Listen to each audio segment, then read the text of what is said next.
Meu irmão, minha irmã, estamos no 15º domingo do tempo comum e chego até sua casa para juntos partilhar a palavra, a leitura orante. Eu e você, eu daqui, você desde seu ambiente. A TV nos coloca muito próximos, ainda que as distâncias sejam enormes, mas quando é para que partilhemos a palavra, o som e a imagem, a tecnologia também produzem, geram estes prodígios, graças ao bom Deus e graças à inteligência humana. Para esse 15º domingo, o tema é o de Lucas, o Evangelho é o de Lucas, capítulo 10, versículo 25 a 37. É a nossa conhecida página do Bom Samaritano. Vamos à leitura.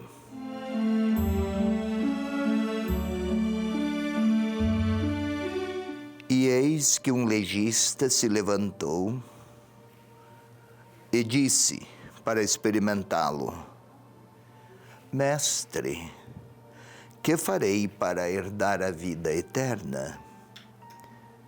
Ele disse: O que está escrito na lei? Como lês? Então o legista respondeu: Amarás o Senhor teu Deus de todo o teu coração, de toda a tua alma, com todas as tuas forças e todo o teu entendimento, e a teu próximo como a ti mesmo. Jesus lhe disse: Respondeste bem, faze isto e viverás. Ele, porém, querendo se justificar, disse a Jesus: E quem é o meu próximo?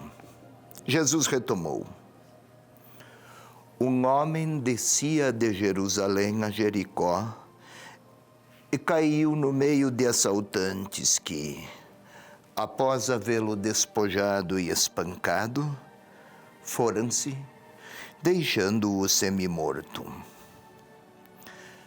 Casualmente, descia por esse caminho um sacerdote. Viu-o e passou adiante. Igualmente um levita, atravessando esse lugar, viu-o e prosseguiu.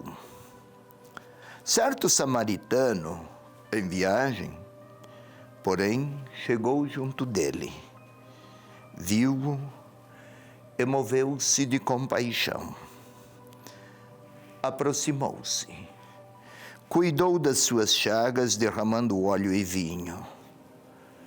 Depois colocou-o em seu próprio animal, conduziu-o à hospedaria e dispensou-lhe cuidados.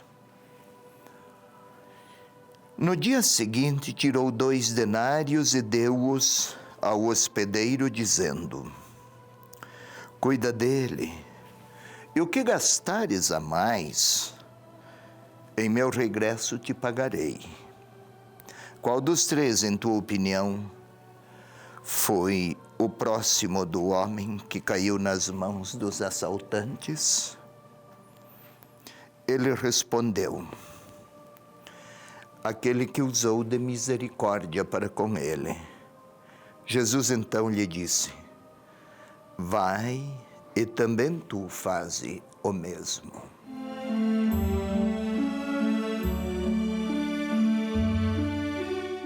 Meu irmão, minha irmã,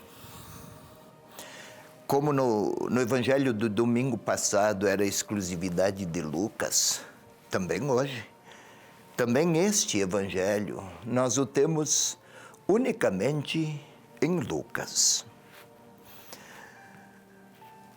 Vamos observar.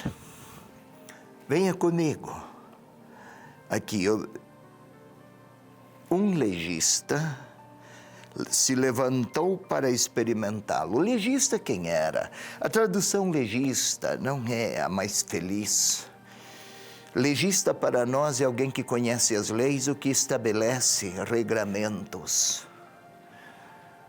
Aquela época, legista era aquele que conhecia as leis religiosas válidas para a época, e que eram muitas, muitíssimas. Digamos assim, um doutor da lei religiosa levantou-se para experimentá-lo. Não porque queria dialogar com Jesus, queria questioná-lo, o verbo usado, mais do que experimentá-lo, é com a intenção de enredá-lo em algum estratagema que o deixasse numa condição embaraçosa. E então Jesus devolve a pergunta: o que está escrito na lei? Como lês? Era um modo, naquela época, de adotar um esquema, um estilo pedagógico que levasse o interrogador, o aluno, para as questões do tempo, a concluir por aquilo que é veraz, sem necessariamente que um outro lhe ensinasse desde fora, mas que fosse resultado das próprias reflexões. Era conduzido por perguntas a chegar a uma conclusão veraz. Como lês? O que está lá? E então amarás o Senhor teu Deus de todo o teu coração, toda a tua alma, a tua força, todo o entendimento. Linguagem do Antigo Testamento, desde os tempos de Deuteronômio, também o Êxodo, também Levítico. Era a maneira de afirmar e reafirmar a absoluta centralidade de Deus em todas as dimensões da vida e da existência. E o teu próximo como a ti mesmo. É uma dúplice dimensão. Para o alto, para Deus, e para o próximo, justamente para evitar que se buscasse a Deus e se ignorasse o próximo, ou apenas o próximo e se ignorasse Deus. Mas a intenção continuava a de enredar Jesus. Quem é o meu próximo? Aí a parábola. Nem é o bom samaritano, não fala que era um homem bom ou mau. Era um homem, não tem nome. Mas não é preciso multiplicar os gestos de religiosidade para atender a Deus. É preciso intimidade com Deus e com o irmão. Vamos lá. Passou o sacerdote. Desviou porque um sacerdote que tocasse em uma pessoa que estivesse a sangrar estaria numa condição de impureza e estaria fora das regras cultuais para oferecer sacrifícios no templo. Por causa de Deus, o modo como aquele sacerdote interpretava Deus, por causa de Deus, ignorou o necessitado de socorro. O levita é o mesmo, serviços no templo. Jericó era um lugar onde havia muitas casas de campo, os sacerdotes desciam para lá depois do seu ofício. Pois bem, certo samaritano em viagem. Olhem, são 10 verbos para falar do que fez esse samaritano. As atenções estão todas concentradas aí. Venha comigo, observe. Chegou junto dele, primeiro verbo. Viu-o, moveu-se de compaixão. A compaixão é um dos traços mais legítimos para falar de Deus. Por 10 vezes encontramos nos evangelhos a atitude de compaixão. E é sempre de Jesus ou de Deus. Aqui é um homem. E samaritano. A única vez que é um homem que tem compaixão. Uma pessoa. A não ser a pessoa de Jesus e o próprio Deus. Mas compaixão, terceiro verbo. Aproximou-se, 4. Cuidou de suas chagas, derramou óleo. 6. Colocou-o em sua cavalgadura, seu animal. 7. Conduziu-o à hospedaria, dispensou-lhe cuidados. Cheguei a 9. No dia seguinte, tirou 2 denários e deu-o ao hospedeiro.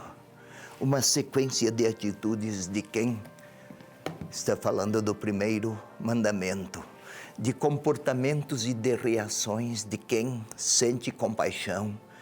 Compaixão. Essa palavra é importante. É aquele sentimento profundo que na linguagem bíblica é aquela dor nas próprias vísceras para falar da profundidade e da intensidade da comoção. Naquele samaritano, doeu naquele samaritano a dor do pobre. A dor daquele homem, e não se sabe se era bom ou não, não se sabe quem é, pode ser qualquer homem bom ou não, mas alguém que estava com a vida ameaçada. Resultado, o samaritano era considerado um povo bastardo, os samaritanos, porque a sua etnia, sua origem, mesclava várias raças. Racismo hoje tão problemático é que naquele tempo pertencer a uma outra raça que não a do povo de Israel significava também ter outros cultos e outros deuses. Aqui a compaixão purificou aquele homem tido como um bastardo pecador. Se quisermos, quem tem a Deus no centro, terá sempre os sofridos diante dos olhos. Quem não tem a Deus como centro, aquele Deus de Jesus Cristo, não terá nenhuma dor ante a dor de quem se condói, ou de quem, bom ou não, mas pessoa humana que está sofrendo. É esse o Evangelho para esse 15º domingo do tempo comum.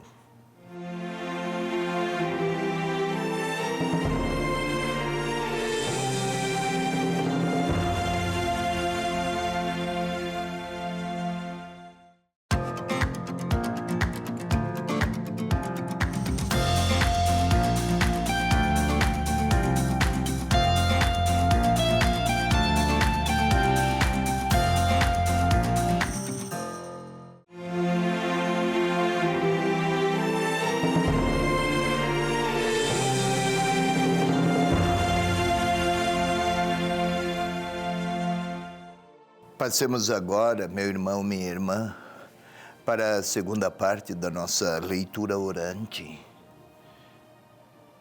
Ou melhor, passemos agora para a leitura orante. Antes, ela fora explicada, mas o objetivo é, com a palavra, orar com a palavra.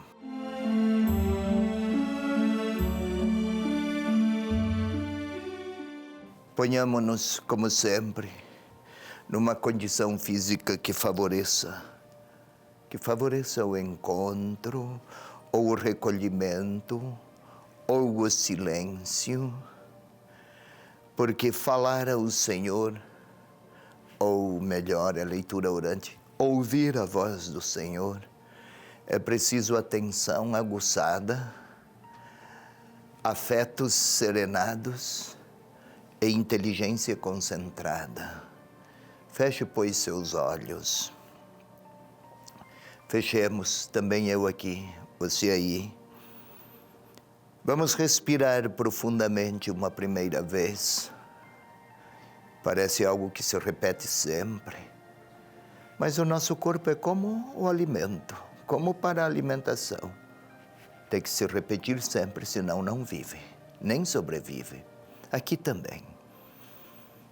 Respire, pois, profundamente, sem velocidade, sem celeridade, com muita quietude, Não apresse o ato de respirar. E enquanto inspira, enquanto infla os seus pulmões, tente sentir esta realidade física. Os seus pulmões a inflar-se, sinta-os. Vamos lá. Isto sem pressa. Agora vamos expirar, pôr para fora o ar. Desta vez é o ar gás carbônico. O oxigênio foi extraído do ar. O que ficou sai. Essa dinâmica de vida, de biologia, nunca cessou desde o nosso nascimento. Que seja assim também sejam assim também nossas relações com Deus. Continuemos a respirar com silêncio e com profundidade, com calma. E estando assim, vamos pedir que o Espírito Santo, como o ar, alimenta os pulmões, sustenta a vida, que também o Espírito de Deus, o ar de Deus, a palavra Espírito originalmente quer dizer ar, o ar de Deus, a vida de Deus, impregne aquela dimensão da nossa existência, lá onde só nós e Deus chegam. Vem, Espírito Santo de Deus, és a vida do Pai e do Filho, o amor do Pai e do Filho. Vem impregnar nossa interioridade, vem iluminar nossa inteligência, sustentar nossas motivações. Vem, Espírito de Deus, pacificar nossos sentimentos, para que, serenados, compreendamos a palavra pronunciada por Jesus, o Salvador. Glória ao Pai, ao Filho e ao Espírito Santo,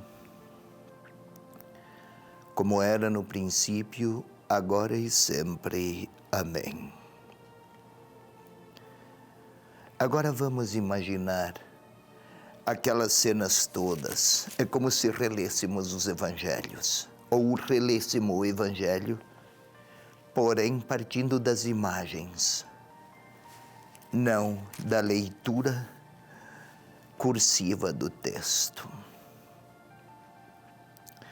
Vamos tentar imaginar Jesus estando a caminho para Jerusalém, em algum lugar. O discípulo, o evangelista não diz onde. Alguém se achega a ele. Bem vestido, pessoa intelectual, homem ilustre, pessoa de grande capacidade de eloquência. Intenções ambíguas, não necessariamente dialógico, nariz empinado, como se fala. Eis a pergunta: Mestre, que farei para herdar a vida eterna?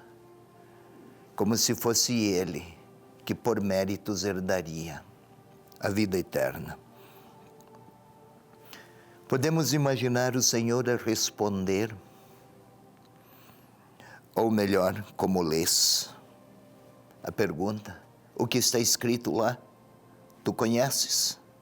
Pergunta de Jesus, e ele começa, como se fosse com uma habilidade admirável, a tirar os enunciados desde a sua memória.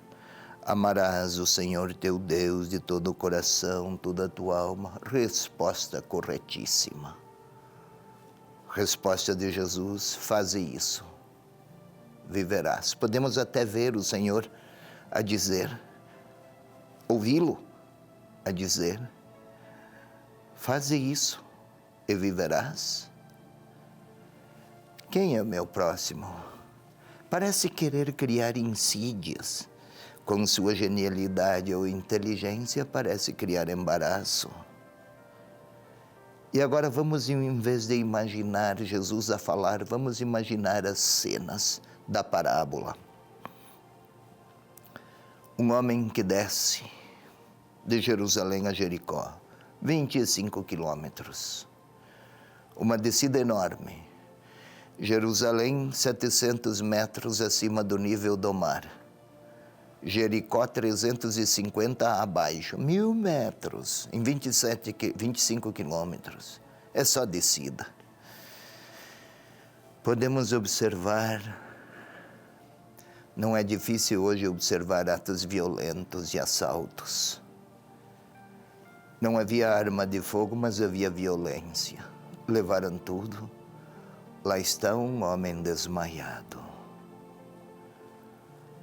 Passa um sacerdote. Nem se comove. Não lhe dói a dor do outro. Se tocar naquele homem ferido a sangrar, estará numa condição de impureza. Segue. Não é preciso compaixão para ele. Para o sacerdote não é preciso compadecer-se. O Deus a quem ele professa todo o seu amor, parece, na compreensão dele, sacerdote, que não requer, que Deus não requereria nenhum gesto solidário. O mesmo com o levita, alguém que ajuda no templo, um oficial do templo. Se não sacerdote, mas atuava no mesmo mundo religioso, um Deus sem compaixão. E lá está a passar um outro. Não é tido como uma pessoa nobre do ponto de vista religioso. Não é tido como um homem fiel a Deus. Olha, vamos tentar ver aquele homem descer da sua cavalgadura, descia montado em um jumento, aproxima-se, retorna talvez a carga sobre o jumento, tira de lá alguns lenços, alguns curativos, lá está ele a fazer o mesmo. Toma aquele homem exangue, coloca-o sobre o jumentinho, desvia talvez o caminho. É preciso cuidar daquela vida. Põe a mão no bolso. 2 denários é o trabalho de 2 dias para a cultura do tempo. O que ele ganhara nos últimos 2 dias era para aquele homem necessitado e ferido. E está disposto a oferecer mais se houver necessidade. Aquele homem sentira compaixão. Está a olhar para o desconhecido ferido. Em qual Deus aquele homem samaritano crê? Não se sabe. Quais são os princípios religiosos que o inspiram? Não se fala, não se menciona. Qual dos mandamentos da lei que ele está a atender, partindo da religião que ele professa? Não fala. Mas não é preciso tudo aquilo para que aquele homem se faça próximo, aquele samaritano. Desviou o caminho da viagem, atrasou o percurso, alguns centis a menos. Agora vamos nos colocar lá. Aqueles pobres, as pessoas sofridas que nós conhecemos, vítimas da violência, de qualquer tipo de violência, ou sofridos até sem violência, mas estão limitadas e sofridas. Tive algum tempo, algum movimento, algum deslocamento, porque há pessoas sofridas. Pus a mão no bolso, estão sofrendo. Doeu em mim a dor dos outros, ou apenas fiquei com dó e nenhuma outra reação? Quase que o Senhor está a perguntar e olhar para mim, é a hora da minha oração. O Senhor talvez queira me dizer e me perguntar se eu já me fiz próximo, se já me fiz próxima de alguém nesses últimos dias, porque havia muitos precisando da minha compaixão.